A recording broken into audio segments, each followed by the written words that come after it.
Hi, everybody. Welcome to Access Astrology. I'm Ann Ortley, the astrologer of one of three here with Access Astrology, and I'm here in New York City.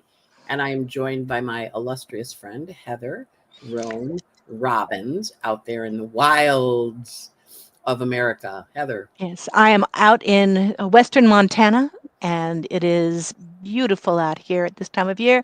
We have snow on the mountains, and the aspen leaves are golden but starting to fall. Mhm. And you, Anne, are in New York, but you're heading for Florida soon. I go A to couple Florida weeks. on November 17th. Yeah. So hmm I'm having cataract surgery tomorrow, and then I'm having it in 2 weeks for the other eye. And then So we will hold you in light. I fly south. Yeah, everybody say little prayers, 8:45 a.m. Eastern time. And Mark is not joining us tonight. He has a board meeting, so he'll be back. He'll be back next week. But he has to go be official and run things, which is good because we always like to have Mark in charge of stuff. So So I'm going to put up the chart for the day today. mhm. What are the aspects that you were looking for when you chose your surgery dates?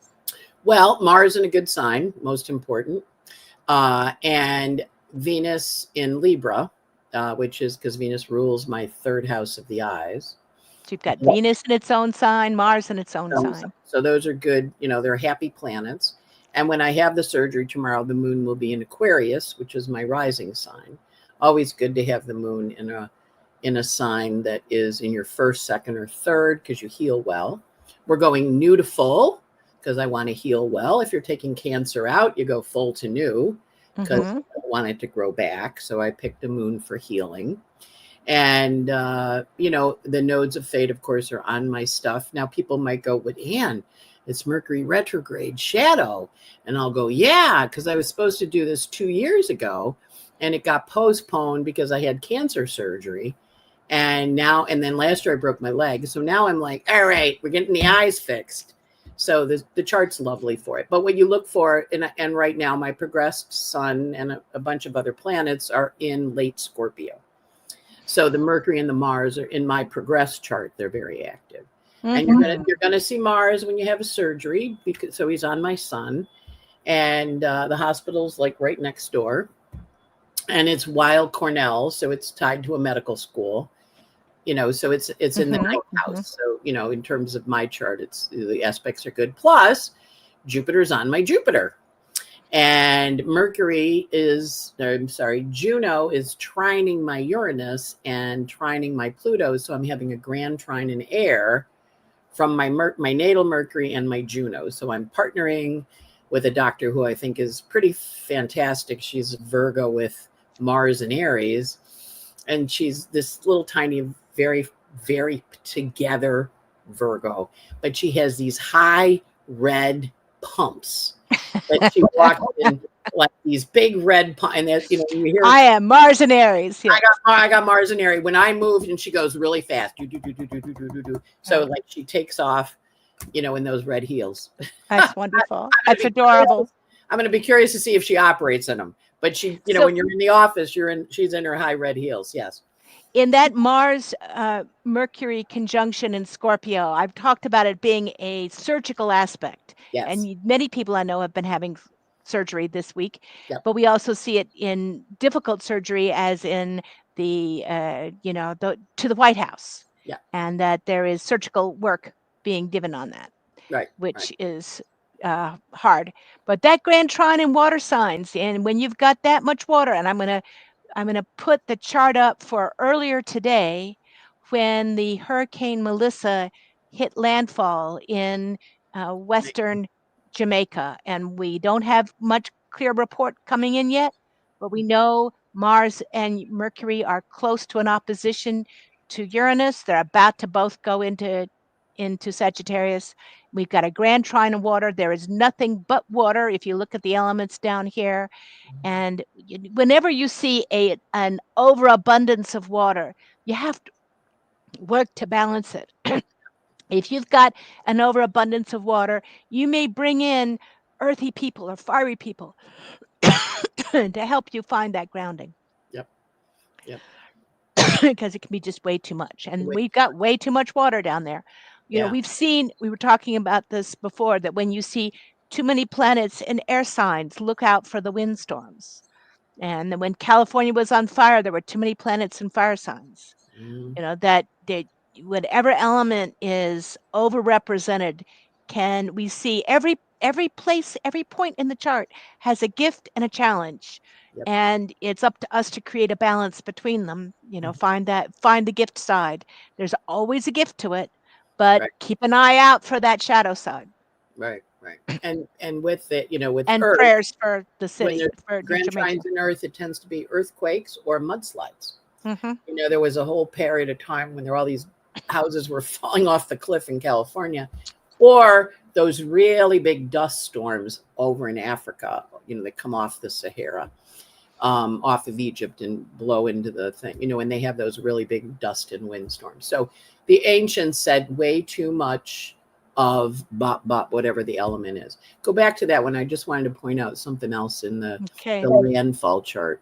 All Um, right. This is the landfall and the Jamaican chart, but yeah, I'll I want come to go back back. to that. Hold on.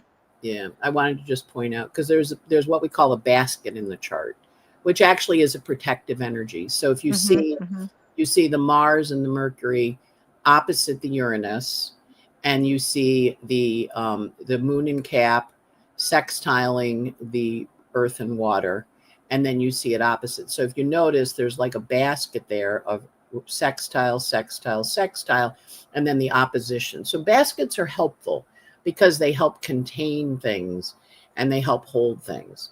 And so one of the things that they had said was telling people to hide under their mattresses. So when we're looking at all that Pisces, of course, Pisces is sleep, but we also have that basket, the mattress will protect you from the wind. If your roof falls in, you'll be under the mattress and you'll be safe. And I thought it was a really kind of, practical Moon and Capricorn information, but you can see the basket that wants to protect. So when you have a basket in the chart in the sky, it wants to protect you. So that's another configuration to pay attention to, in addition to that grand trine that we see. Mhm, mhm, And mhm. then you can also see the grand trine forms a kite to the moon in Cap when the storm hit. So kites fly quickly. So hopefully this storm isn't going to settle over like the one that was Stall out. the girl name last year did over North Carolina. I'm blanking on her name. Helene, I think it was. Yeah. Because she stopped and she just sat there Mhm, and dumped mhm. rain. Hopefully this goes fast over it because it's a kite configuration saying blow past, baby, blow past. So okay, on to the And before I went, that someone asked, it says that their emotions have been running rampant. When will the water energy calm down? Well, even tomorrow, mm, Mercury heads into Sagittarius. On November 4th, Mars heads into Sagittarius, and we get some fire in there to dry things out. I'm hoping this weekend the moon is going to be going into Pisces for Halloween. Great time to get lost in your imagination and disappear into your other persona. But just be people need to feel a little extra safe during that time. But the moon goes into Aries on Sunday, and I think that will be, if there's emergency help that's needed in Jamaica, watch it really kick into gear on Sunday. Hopefully before then, but it may take a while to get everything that's needed there. So mhm, when we look at the Jamaica, and there are two times Jamaica started at 12 o'clock, but it doesn't say AM or PM anywhere I found. I've seen charts on both sides, but mhm, usually when a chart says this is the day we become independent, it starts at noon, at at night, midnight. right? So I did the chart for midnight of that day, though I've seen some of the charts done for the positive. And we see that August 6th, it's Leo, moon in Libra, with a, moon and ascendant in Venus ruled signs, very, oh, experiential and lovely part of Jamaica. But I also see up here at by progression that puts the moon and Saturn conjunct at Mhm, 4 degrees in Aquarius. I think there's going to be a lot of international aid because it's up in the ninth house. It's going to be conjunct, and Moon is heading over that. Pluto is nearby, but not on it. And that it may be a chance because it's so close to the natal Saturn to be to really rebuild the infrastructure of the of Jamaica. Right. Progressed sun is coming up to the moon of Jamaica, if we're right on the time. And I think there's going to be, it's dealing with these forces, but it may, be really tough at the time and and bring in some positive reorganization of the infrastructure, but it Right. will change it. Right. And then go back and think about the eclipse that we had. The new moon eclipse was at 29 Virgo, right on the Venus for Jamaica. And in that rules the ascendant. So I would agree with you, Heather. Usually it's midnight on the day of, like New York's chart is 1898, January 1st, the consolidation of the boroughs. So it's midnight. So that makes a case for that Libra, the Taurus rising, that the eclipse was on the Venus in Virgo. What India and Pakistan have 12 hours off. So each the other one's ascendant is their descendant, India and Pakistan, which was an interesting change. In terms of how they work. But I find a lot of times when the progressed sun is coming into the moon, it's the end of a 360-year cycle. And it is on the progressed sun's on the world point, 15 Aquarius. So that indicates they're going to be rebuilding for four months and a year and 2 months. So a year and 6 months. But that sun moon is a whole new beginning. So it'll be interesting to see what happens. And we saw the fires last year in Maui. Similar energy. Like we're the end of a 360 year cycle coming to that moon. We're going to shift your direction. Moon as the ruler of the third house and the structures that are built there. Plus, you can see the Mars in Cancer down there is going to have Jupiter on it, progressed Mars in Cancer.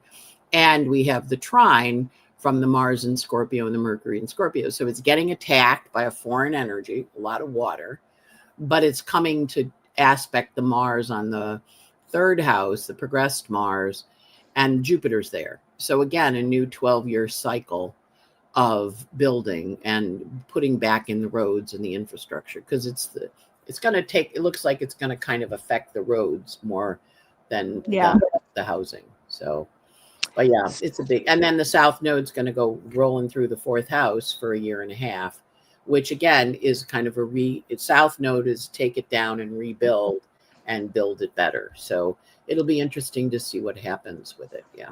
I agree. Prayers for those under the storm, strong prayers. I remember once upon a time when a storm was heading towards Jamaica and all the prayers were, send it to Babylon, send it to Babylon.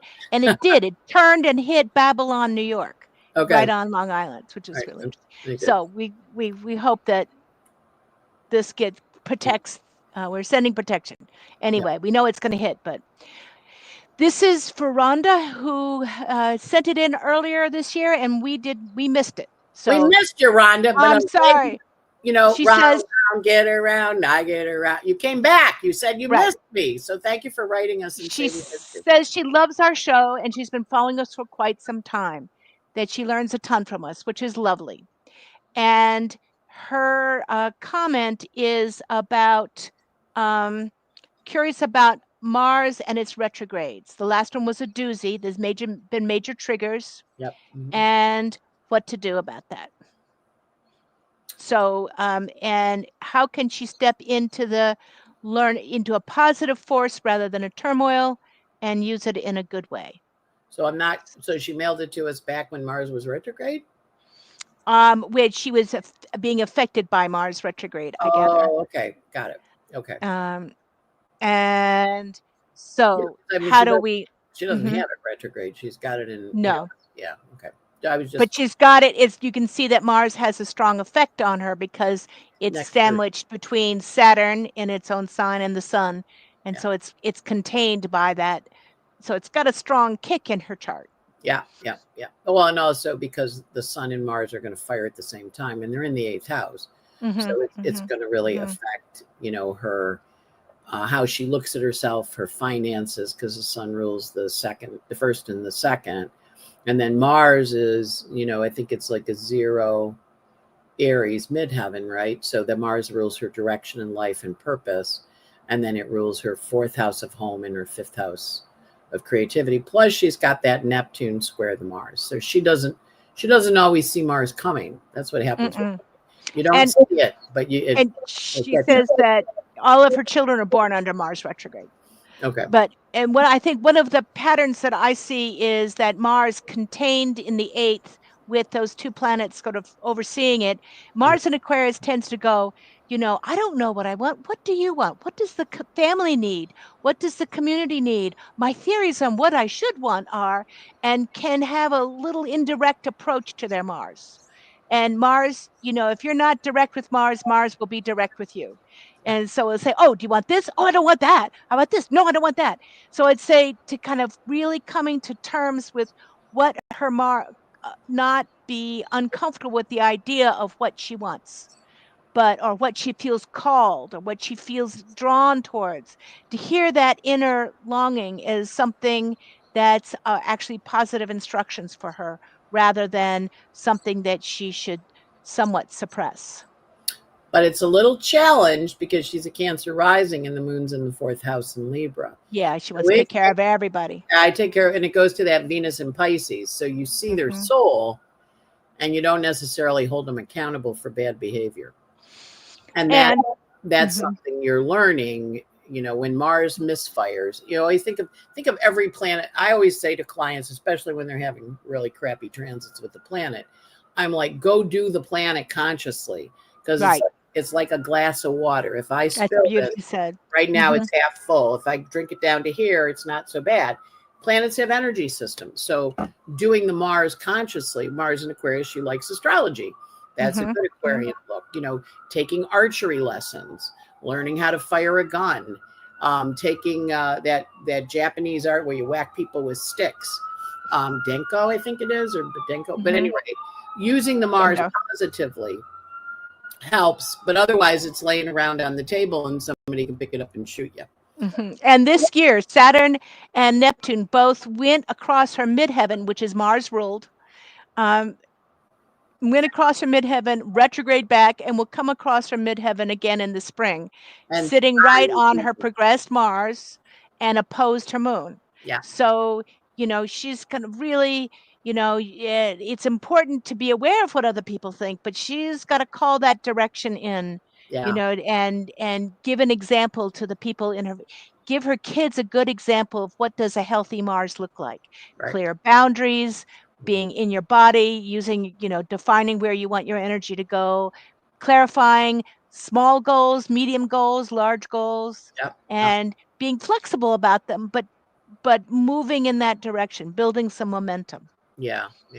And now that your Mars is at the top of the chart, you live in Florida, go get a gun and go to a shooting range and go shoot things, because it's using the Mars energy. Get axe. I mean, you're not necessarily going to go cut down trees, but take the martial arts, right? Take martial arts, because the Mars wants to be expressed, and as you express it, and you're a little older, so I'm not going to say go run, but maybe go do power walking or do take tango lessons, dance, move, and that will help. Notice you're also having the progressed sun come to your Jupiter this next year. That's huge, because that then is going to activate for you a lot of your stuff with your kids and your daily routines and your exercises. And you can see your progressed moon right now is in Sag, which is going to be there about 4 more months, and then it goes into Capricorn and it starts the climb back up. So you're also at the end of a 29-year cycle, back to what was going on in 97 for you, and saying, yeah, I'm ready to build. And as that moon goes to the 6th, it's looking for you to do more exercise, because you can see the moon, or more movement better, not exercise. The moon is trying to the Jupiter. And I like Heather's idea of tango, foreign dance, just getting out and doing it. There's a lot of places in Lauderdale to go dancing, so having fun. Having fun and letting the energy go through the body in that process. It's also, I would say that if there's a strong political side to that chart that doesn't want to get involved, but doesn't, but worries about it, to support any organization that's taking the peaceful but clear approach that you would like to see in the world would also be good for you. So this is Ellen's chart from New Mexico. And Ellen said, recently I moved into a senior housing complex. One of the rules is I'm not allowed to work for 6 months, so she's broke. But shortly after moving in, her car broke down, her cat being terrorized by another cat. Everybody got sick. I fell and twisted my ankle, cut up my knees. Patio furniture was stolen. It's been 7 months now, and much prayer and meditation, things have calmed down. Well, I I won't be leaving anytime soon, but is it me or this place? Am I putting low energy into it? Do I stepped into some, what's going on with this? And does a permanent place of employment show up, or only temporary employment when she can go back to work, which is soon? So why did, oh, well, yeah, she might not have answered why she can't work when she moves in. It just seems weird. there's a, I guess it's a rule, you would, if you can work, you may not need the senior housing. If you Got it. need this expensive senior Income, housing, right. whatever the right income based. And I think that Pluto squaring the Ascendant and Neptune, like people Yeah. don't understand her. Things are strange. She had to work through some Plutonian stuff, but I don't think that's going to be there forever. I do think that's something that she's feeling this winter. Just kind of watch out for feeling lonely and make sure that she is projecting to the world what she wants the world to understand. She's a Leo with her moon in Aquarius. She's really good at taking care of large groups. She's good at, I've seen her in action many years ago do this, but it can be that Scorpio rising doesn't mean people will see what she's good at Sure. doing right away. Right. And Mars is also in its detriment in her seventh. So not that may be the cat fight. People around her, right. And this, yeah. Yeah, because she's also having, her Pluto's at 0 Virgo, so it's been getting the square from Uranus. Yeah, which also is like unexpected stuff kind of happening. And notice you got the progressed Mars at 2. So progressed Mars has been squaring your natal Pluto too, which is kind of a, it's like a war aspect. So you're kind of living in a war in your house in Gemini land, right? But Jupiter's coming to her moon in the 9th. Yeah. Her progressed moon. And her progressed moon goes into Leo in 5 months and will feel much more, and going into her house of work and getting out there and being visible. So it will be a temporary job helping someone take care of an issue that they need to, especially if it's around communications or education, or that 9th house. And then there's something that lets her shine. Kind of, what does she want to shine with as that progressed moon heads into Leo, into her 10th house. Right. And also Jupiter's going to go on the Vesta next spring, which also is like, I see this place in a different way. So that can be. But also she's having Chiron return in her 6th house, which is the house of pets. And so that may be the cat that's like field where the bullying of the cat came from. So obviously he goes out the backyard. You have an access for him to be beaten up by another cat. Yeah. But also I think you're going to find it calms down a little now that you're there. Your chart always has a little bit of trouble at the beginnings of things because you have to go through the Pluto, the Ceres, the Mars. And now that your Mars is, you said it was 7 months. Mars is 6.5. So that's 7 months. So you're past the window of adjusting. And so now it should calm down a bit for you. Does the Mars square the Sun, Heather? I can't really see the degree there. Let me get it make it bigger again. Yes. Yeah. Okay. So that's the other thing, is the Mars square your Sun in the 7th. So you're trying to shine, but then it's like I have to assess incoming and figure out what it is. Yeah. But I think the cat will be okay with the Chiron. Once Chiron gets the heck off that south node. I agree. Yeah. Okay, and one more chart as we whip through these, do the fast return.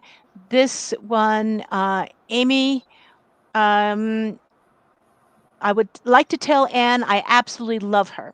I've been listening to her for years and start every day with her cup full of stars. I'm so grateful to following her introduce me to you and Mark. I never miss an episode, and I now will follow you on your page on Facebook. Good. And currently your Venus is on my Sun, Amy. That's why we love each other. Yeah. I currently live in Liberty, Clay County, Missouri. um, outside of Kansas City. My question is about the current Virgo Pisces eclipse cycle. Yeah. It's my nodal return with my natal south node in Virgo and natal north node in Pisces. I'm curious about how to best work with this energy to my favor. If we're supposed to release Virgo south node and embrace Pisces north node, how do you do that? What advice do you have for releasing the Virgo energy with someone like me with a stellium in Virgo? Um, and she said the last time she went through this ecliptical cycle in 2007 was the worst time in her life. So what can we do to help her not make it the worst time in her life this time? Okay. Why was it? I would first want to know why it was the worst time, because you have three of them. You're going to have one when you're 19.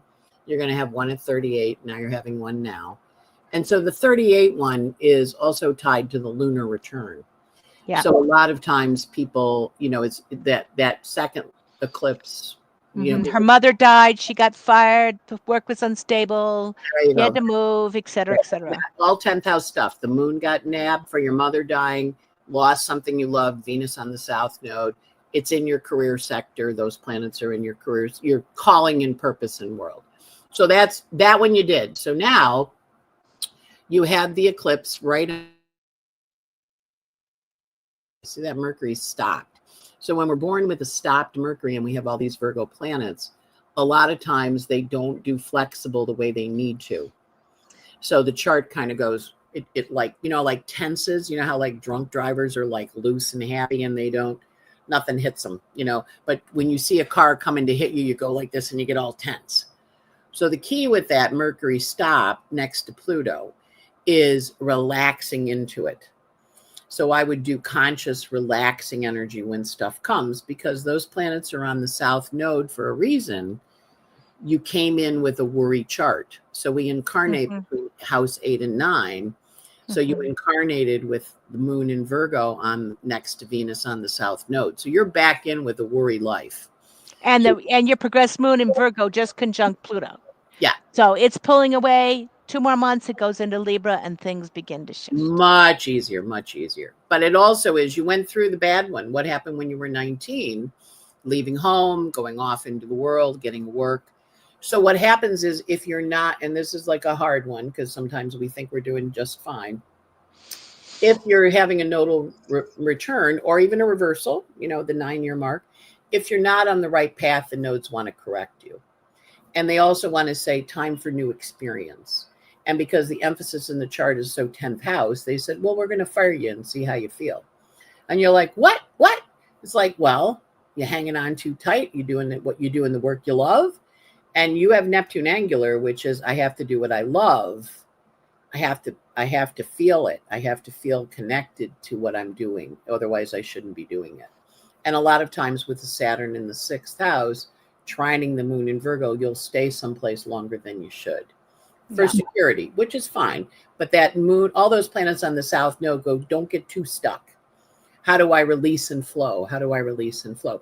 So like organizing, like today I was nervous because I got the surgery tomorrow, and I organized. I have this shelf that has the bags on it, and it has coffee on it, and I went in there and just cleaned the shelf, which helps the Virgo energy feel like they did something. And my cleaning lady was like, I'll help you. I'm like, no, I got to do it. This is therapy. It's therapy. Virgo's this is therapy. Hire out for other people, help them move. Like that. It's much easier to clean somebody else's house than your own sometimes as a Virgo. Yeah. So, but also that north node in Pisces is that ability to vision and to have faith. I would say, one of my, as I also have a Virgo stellium with luckily Mercury and Libra in the first house of Moon and Aries, but that Virgo stellium thinks worrying is actually doing something, and it's not. So I would, the old adage to pray rather than worry, to visualize where you want to go, to call in all the spirits, to work a little magic along with it, not so much knowing like this is going to happen, but I'm calling this in. Like, let it be part of your spiritual path rather than to feel like, and to really feel the support that you have, because you've had a lot of work to do this lifetime, but you've also had a lot of cosmic support. You have that Sun Jupiter conjunction, that's protection. And so you've got the protection at the same time you've needed it. Right. But I want you to kind of tune in to the protection that helps you through that. It's Yeah. the kind of chart where your car will break down, but the help will come along. And that may be important people to connect with and to know. Yeah. So I just kind of send you that support. Yeah. Yeah. And I think the other part of it is just kind of we had just had a couple of stars. We were just talking about those somebody named it an ant, automatic negative thought. When they pop, write them down. So they're not running around in your brain. Write them down on a piece of paper so you don't forget them. And then you go, I wrote it down. Next. And then you go to the net, like carry a little notebook and write your worries in it. It's very good with this chart to have a worry book. Because if you write the worry down, you don't have to remember it, and your brain will keep going. Nah, nah, nah, nah, nah, nah, Yeah, it can relax because it's in the prayer book. got it in the book. It's in there, Good. right? Another question that we got from our listeners is, what do we make Okay, well, that's of a the really good comet? worry. What's the plan? The plan for it. What's the plan for the worry? Yeah. Yeah, that is. But we got asked by one of our listeners, how do we feel about the Comet 31 Atlas heading to the sun right now? And comets are usually, they say earthquakes, plagues, and death of kings. They shake things up. But what I see them not so much as bad or good, but as new information coming in from outside of our solar system that affects us, that we can let it in and it starts shifting what's going on for better or for worse. And it can often create big changes in the world, but it can be minor. But it's definitely dealing with new incoming information. How do you take Well, comments? I had the same idea, and I remember Mark Twain was born on Halley's coming in, going when left on Halley's leaving. So I haven't really looked at the comet. I've been running around a lot and being a play girl. I haven't been a work girl. But I would be curious when he came by before, because will be a story. But also Atlas, if you know the mythology, he carried the world on his back.